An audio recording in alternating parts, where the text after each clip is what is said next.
Good afternoon, everybody. Hope you're all doing well. Welcome back to another episode of Blockchain and Beyond. As always, I'm your host Farzan.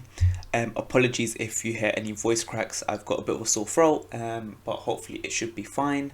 So today we're going to talk about Bitcoin, and in particular, we're going to be talking about two upgrades to Bitcoin. So the first is Taproot, which happened a while back, and the second one is called Taro, which is a more recent upgrade which has been proposed and actually has quite a lot of benefits. So I'm going to go into a bit of the background of Bitcoin before Taproot. Then I'll actually discuss what Taproot is, the impact of Taproot, the kind of benefits that it's brought to the entire network, and then that actually leads directly into Taro and some of its benefits. So to get started, so before Taproot, which was I think about a year or two ago, Bitcoin suffered from slow transactions relative to now. This is because each digital signature had to be validated individually. So if there was a number of transactions, each signature had to be validated for each of those transactions. And these transactions didn't have much privacy, so the transaction types weren't differentiated. And this is in particular relating to single signature and multi-signature transactions. So this means that anyone using a multi-sig wallet didn't have any privacy to denote the fact that they were using a multi-sig wallet. But these were basically the two main factors affecting Bitcoin were slow transactions and less privacy. So then we step into what is Taproot. So Taproot was the first major upgrade to Bitcoin since 2017. So there was about a 4-year gap between 2017 and 2021 where there weren't any major upgrades. And Taproot consisted of 3 Bitcoin improvement proposals, also known as BIPs or BIPs. And these 3 are BIP 340. So this one in particular implemented faster transaction validation and also obscures any private information. So they basically aggregate transactions and verify them as a batch rather than individually, which makes the transactions a lot faster. And it also reduces the amount of space each transaction takes, but I'll get into that a bit shortly. And then the second BIP that we have is 341. And this reduces the smart contract data usage. So this means that less data is actually stored on the blockchain and in the smart contracts, which makes the system a lot more scalable. And there was also BIP 342, and this just enables easier implementation of future upgrades. So it was an upgrade that was looking forward to the future, and which enables these new upgrades to happen a lot more quickly and a lot more smoothly with potentially less downtime or less technical steps required to actually implement them. And the impact of Taproot was actually really huge. So the biggest thing for me personally was cheaper transaction fees, and this was a direct result of BIP 340. So there was more transactions per block. This is because each transaction took up less space, and if you can have more transactions per block, you end up with cheaper fees. So each of your transactions would cost less. The second big benefit was the increased privacy. And again, this is a result of BIP 340. And the main thing being that it's no longer possible to differentiate between single signature and multi-signature transactions, apart from the parties who are involved in these transactions to begin with. And this is quite important because perhaps you may have a cold wallet or a hardware wallet, and you don't want your transactions to be identified as being a single signature or a multi-signature transaction. And that's kind of just a general security practice, I guess. And the smart contract scalability was the third big impact. And this is particularly as a result of BIP 341.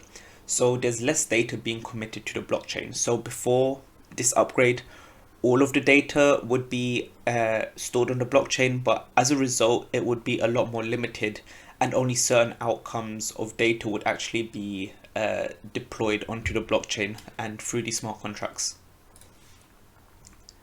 And then this directly leads us into Taro. And Taro stands for Taproot Asset Representation Overlay. So this is an upgrade which primarily enables the creation of alternative assets on Bitcoin.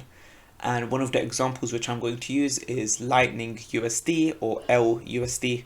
And this is taken from an example by Lightning Labs themselves. And it enables USD and BTC denominated balances within wallets. So within a Bitcoin wallet, you can see your balance in Bitcoin, which you would generally see, but you would also be able to see the balance in USD, which is perhaps more useful for people who are using this on a day-to-day basis. And as most things are still priced in US dollars, this is quite a useful upgrade. And it also leverages the Lightning Network to actually route these assets from one place to another.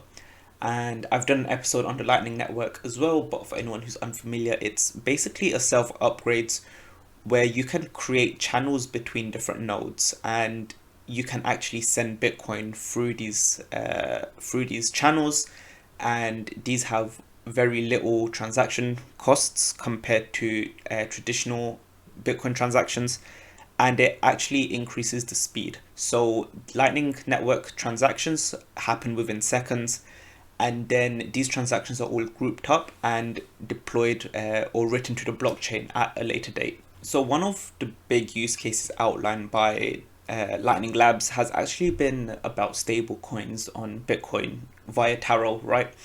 And the main justification of this is to accelerate the adoption of Bitcoin, especially in Latin America and Africa.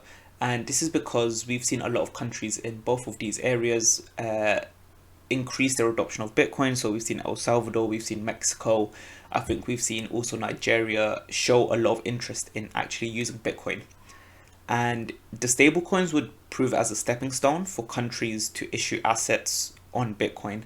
And by that, I primarily mean their own stablecoins, but there's also a lot of other use cases which can be developed going from this.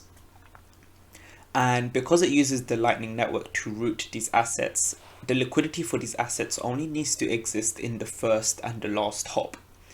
And if you're watching along on YouTube, there will be a little image that I've taken from the Lightning Labs post about Taro.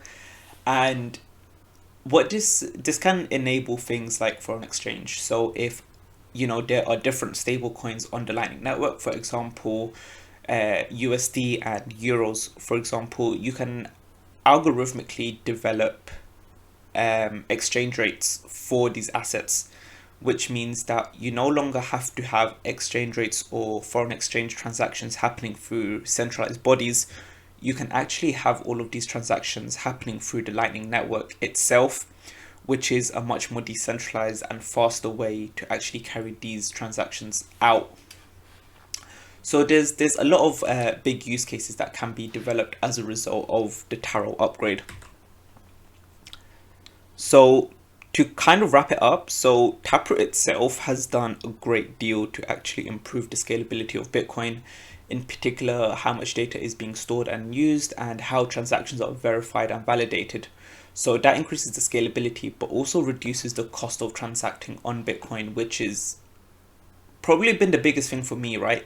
Even though I, very rarely send transactions, and when they are, it's from an exchange to, my wallet. It actually helps because you can see how little the costs actually are, where the costs end up being, only a few pence. Another benefit is that Taro could see Bitcoin backed assets such as stablecoins. That's something that we've kind of discussed. And it can also bring DeFi and arbitrage opportunities on chain. So this is more relating to things like foreign exchange or issuance of other tokens, for example, treasury backed tokens, which are backed by BTC. So there's a lot of good use cases that can come out of it. And that's basically all I've got for today. It's a bit of a short episode. I got back from holiday early this week on like Thursday, and I've got a bit of a sore throat, not been feeling 100%. But I still wanted to get this out because I think it's super interesting, and I would like to see how it develops as well. So yeah, as always, you can find me on all my socials. I'll include the links in the description, or you can see them on screen. But yeah, thank you very much, and I'll speak to you soon. Goodbye.